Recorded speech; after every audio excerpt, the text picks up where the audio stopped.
اعوذ باللہ من الشیطان الرجیم بسم اللہ الرحمن الرحیم سبحانک لا علم لنا الا ما علمتنا انک انت العلیم الحکیم۔ آج ہم چوتھے پارے کا آغاز کرنے جا رہے ہیں، اور حسب معمول ہم آغاز کرنے سے پہلے کل کے سوال کے جواب پہ ایک نظر ڈال لیتے ہیں۔ کل میں نے آپ سے جو سوال کیا تھا وہ یہ تھا کہ اللہ کی راہ میں خرچ کرتے ہوئے کن امور کا خیال رکھا جائے، اور جو پارہ ہم نے کل پڑھا تھا یعنی کہ تیسرا پارہ، اس میں ہی اس کا جواب موجود تھا جس کا آپ نے مجھے جوابات بھیجے بھی ہیں، اور وہ یہی ہے کہ اللہ کے رضا کے لیے خرچ کیا جائے، نیت اس کے علاوہ اور کچھ نہ ہو۔ دوسرا یہ کہ جس پہ خرچ کیا جائے اس کو جتا کے ضائع نہ کیا جائے، اور تیسرا یہ کہ ان لوگوں کو ڈھونڈا جائے جو مانگتے ہوئے نہیں آتے لیکن وہ سفید پوش ہوتے ہیں اور ضرورت مند ہوتے ہیں۔ یہ تین چیزوں کا ذکر ہم نے کل کے سپارے میں پڑھا تھا۔ اب ہم اپنے آج کے سپارے کے اوپر آتے ہیں۔ پارہ نمبر 4 میں بھی سورہ آل عمران جو ہم نے کل شروع کی تھی اس کا ہی تسلسل ہے، اور آخر میں جا کے سورہ نساء کا آغاز ہو جاتا ہے۔ پہلی ہی آیت کہ تم نیکی کو نہیں پہنچ سکتے، ہم نے کل یہ پڑھا تھا کہ نیکی یہ نہیں ہے کہ تم گھر میں سامنے سے آ جاؤ یا پیچھے سے آ جاؤ، نیکی یہ ہے کہ انسان عمل کرے، اللہ کے تقوی اختیار کرے، اپنے رشتہ داروں پہ خرچ کرے، حسن سلوک کرے، اور یہاں پہ آ کے نیکی کے تصور کو دوبارہ درست کیا ہے کہ نیکی یہ ہے کہ تم اپنی پسندیدہ چیز اللہ کی راہ میں لگا دو۔ اور یہ اللہ تعالیٰ نے ایسے حکمت کا جملہ استعمال کیا ہے کہ ہر انسان کی اپنی محبوب چیز بالکل مختلف ہوتی ہے۔ یہ بات میں نے کل بھی کی تھی کہ کسی کے لیے کوئی چیز بہت ضروری ہوتی ہے جو دوسرے انسان کے لیے نہیں ہوتی۔ کسی انسان کا دل کپڑوں میں زیادہ لگتا ہے، کسی کا گھر میں، کسی کا گیجٹس میں، کسی کا زیورات میں۔ تو جو چیز تمہیں پسند ہو اس چیز کو لگانا، بعض دفعہ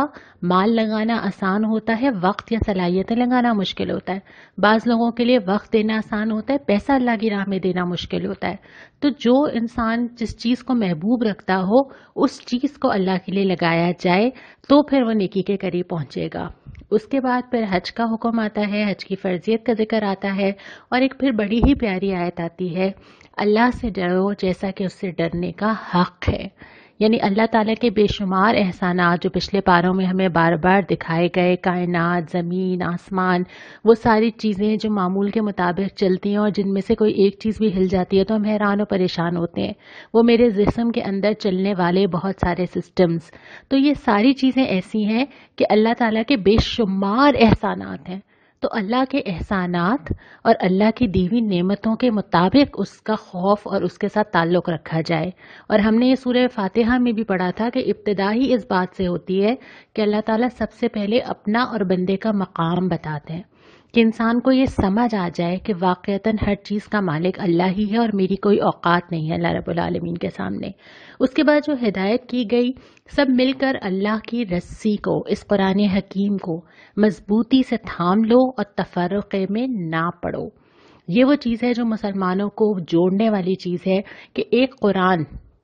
جو ہم سب کا تعلق ہے، ہم سب کے درمیان، ہم نہیں جانتے، ہم درس قرآن میں جمع ہوتے رہے ہیں، اس وقت حالات کی وجہ سے ہم نہیں ہو پا رہے، لیکن ہم درس قرآن میں جاتے ہیں، ہم کتاب کو اٹھاتے ہیں، ہم کسی رنگ، نسل، رشتہ داری کی بنیاد پہ جمع نہیں ہوتے، بلکہ جو تعلق ہم سب کو آپس میں جوڑتا ہے اور ساری دنیا کے مسلمانوں کو آپس میں جوڑتا ہے وہ اللہ سے تعلق اور اللہ کی کتاب ہے۔ اور اگر اس کو چھوڑ دیا گیا تو اس کا لازمی نتیجہ یہی ہے جس سے خبردار کیا گیا ہے کہ تفرقے میں نہ پڑو۔ اس کے بعد پھر مسلمانوں کو وہ فریضہ یاد دلایا گیا ہے جس کو کل بھی ایک ہلکی سی ہنٹ آئی تھی، اور اب دوبارہ کہا جا رہا ہے،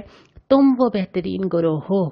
جسے لوگوں کی ہدایت اور اصلاح کے لیے میدان میں لایا گیا ہے۔ اب وہ ذمہ داری جو اللہ کے نبی صلی اللہ علیہ وسلم کو دی گئی تھی کہ آپ لوگوں کو ہدایت دیں، لوگوں کو خوشخبری دیں، لوگوں کو خبردار کریں، اب وہ اس گروہ یعنی امت مسلمہ یعنی میں اور آپ، ہمارے پاس وہ ذمہ داری آ گئی ہے جسے اس دنیا میں اس لیے لایا گیا ہے کہ وہ اپنا یہ فرض انجام دے۔ اس کے بعد پھر اہل کتاب سے خبردار فرمایا وہی ساری چیزیں کہ یہ تمہارے ساتھ کبھی مخلص نہیں ہو سکتے اور یہ تمہارے لیے کبھی خیر کی امید بھی نہیں رکھتے، اور جہاں موقع ملتا ہے تمہارے خلاف باتیں بھی کرتے ہیں۔ اس کے بعد پھر غزوہ احد پہ تبصرہ جو کہ مسلمانوں کے لیے ایک بہت مشکل وقت تھا، لیکن ہم جتنے بھی قرآن میں واقعات دیکھتے ہیں، اور آپ کبھی تفسیر انشاءاللہ تعالیٰ تفصیل سے پڑھیں گے، ہم جتنے بھی قرآن میں ایسے واقعات دیکھتے ہیں اللہ تعالیٰ ان میں کہیں نہ کہیں ذکر لاتا ہے قلبی کیفیات کا، جھکاؤ کا، دنیا اور آخرت میں ترجیح دینے کا۔ اور یہاں پہ بھی جب غزوہ احد کا تبصرہ کیا جاتا ہے تو یہی بات کی جاتی ہے کہ اصل میں تو تم دنیا کو زیادہ محبوب رکھتے تھے۔ اس کے بعد جب دوسرا ربع شروع ہوتا ہے اس پارے کا تو کہا جاتا ہے دوڑ کے چلو، بھاگو، کہیں اور نہیں دیکھنا، نہ الٹے ہاتھ نہ سیدھے ہاتھ، نہ وقت ضائع کرنے کا ٹائم ہے، جلدی جلدی بھاگو، دوڑو، جنت کی راہ پہ چل پڑو۔ اور اس کے بعد پھر آیت 134 اور 135 دو آیتوں میں اہل جنت کے وہ اوصاف بتائیں کہ جنت میں جانے والوں کو کیا چیز الگ کرتی ہے، کیا نمایاں کرتی ہے۔ اس کے بعد پھر فرمایا کہ محمد صلی اللہ علیہ وسلم اللہ کے رسول ہیں، اور اگر وہ خدا نخواستہ یا کسی وجہ سے زندہ نہ رہیں کیا کرو گے تم؟ الٹے پاؤں پھر جاؤ گے۔ اور یہ آیت ہمیں سکھاتی ہے کہ اسلام پہ چلنے والے انسانوں کے پیچھے نہیں چلتے، اللہ کی ہدایت کے اوپر چلتے ہیں۔ جو انسانوں کو دیکھ کے دین سے قریب آتا ہے وہ انسانوں ہی کے رویے دیکھ کے دین سے دور چلا جاتا ہے۔ تو اہم چیز یہ ہے کہ انسانوں کے بجائے اس ہدایت کی طرف رجوع کیا جائے جو اللہ تعالیٰ نے بھیجی ہے۔ اور پھر یہ فرمایا ہے کہ جو رنج، آزمائش، مصیبت، پریشانیاں تمہارے پاس آتی ہیں یہ سارے امتحان ہیں، یہ وہ ٹیسٹ کیس ہیں جو ہم سب کی زندگیوں میں آتے ہیں۔ کبھی انفرادی حیثیت سے آتے ہیں، لوگوں کو معلوم نہیں ہوتا میں بہت پریشان ہوں، لوگ نہیں جانتے کہ میرے اوپر کیا گزر رہی ہے۔ تو یہ جو واقعات ہوتے ہیں کبھی انفرادی زندگی میں اور کبھی اس شکل میں آتے ہیں جس میں ہم اس وقت مجموعی طور پہ متاثر ہوئے ہوئے۔ تو کچھ پریشانیاں، آزمائشیں ایسی ہوتی ہیں جو انفرادی ہوتی ہیں اور کچھ اجتماعی ہوتی ہیں، لیکن دونوں صورتوں میں مطلوب کیا ہوتا ہے کہ بندے کا رویہ کیا ہے، وہ کیا کرتا ہے اس وقت، وہ کیا ری ایکٹ کرتا ہے، وہ کیسے صبر کرتا ہے، وہ کیا کہتا ہے، وہ دوسروں کو کیا تلقین کرتا ہے۔ اور یہ ساری چیزیں جو ہیں ایک ہی امتحان سے کوئی سرخرو ہو جاتا ہے اور کوئی پیچھے رہ جاتا ہے۔ لیکن اگلی آیت میں کیا فرمایا کہ اللہ کو تو وہ لوگ پسند ہیں، کون؟ جو اس پر بھروسہ رکھتے ہیں، جو اللہ پہ ہر حال میں توکل کرتے ہیں۔ اس کے بعد پھر اس کا تیسرا ربع جو پارہ نمبر 4 کا آتا ہے وہ یہ ہے کہ اللہ تو دلوں کی کیفیت سے باخبر ہے، لوگوں کے دلوں کے اندر جو جو کیفیات، پریشانیاں، جھجک، کھٹک، ریا، اندر جو دل کے اندر پنپ رہا ہے اللہ کو وہ نظر آ رہا ہے، اور اللہ اس کے مطابق فیصلہ کرے گا اور پاک اور ناپاک لوگوں کو الگ کر کے رہے گا۔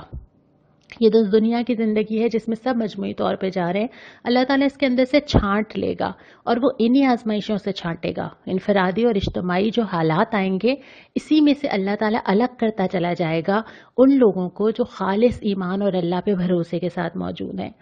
اس کے بعد پھر بخیلی پہ تنبیہ کی گئی کہ اگر تم اپنا مال بچاؤ گے، اگر تم اللہ کے لیے خرچ نہیں کرو گے، اگر تم یتیم کا کھاؤ گے تو تم اپنے لیے جہنم میں جانے کا راستہ پیدا کرو گے۔ اور دوبارہ سے یہ تلقین کی کہ دیکھو جان و مال کی آزمائشیں تو آئیں گی، یہ تو طے شدہ بات ہے، یہ تو ہم سورہ بقرہ سے پڑھتے چلے جا رہے ہیں کہ ہم تمہیں ضرور آزمائیں گے۔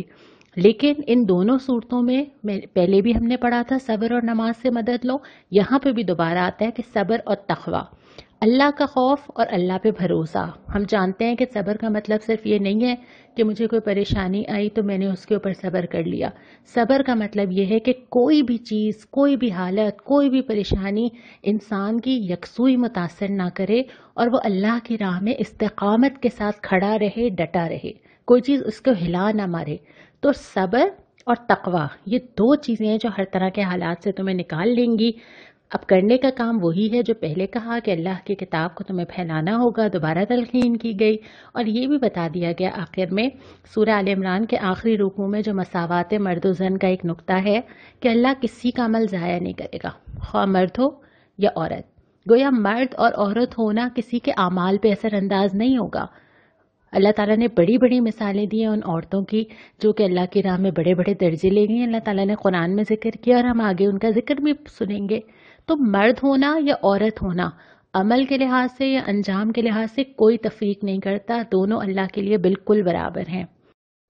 اس کے بعد پارہ نمبر 4 کے چوتھے ربع کا آغاز ہوتا ہے اور یہاں پہ سورہ نساء شروع ہوتی ہے۔ سورہ نساء وہ صورت ہے جس میں زیادہ تر عورتوں سے متعلق احکام اور آئلی قوانین بہت زیادہ آئے ہیں،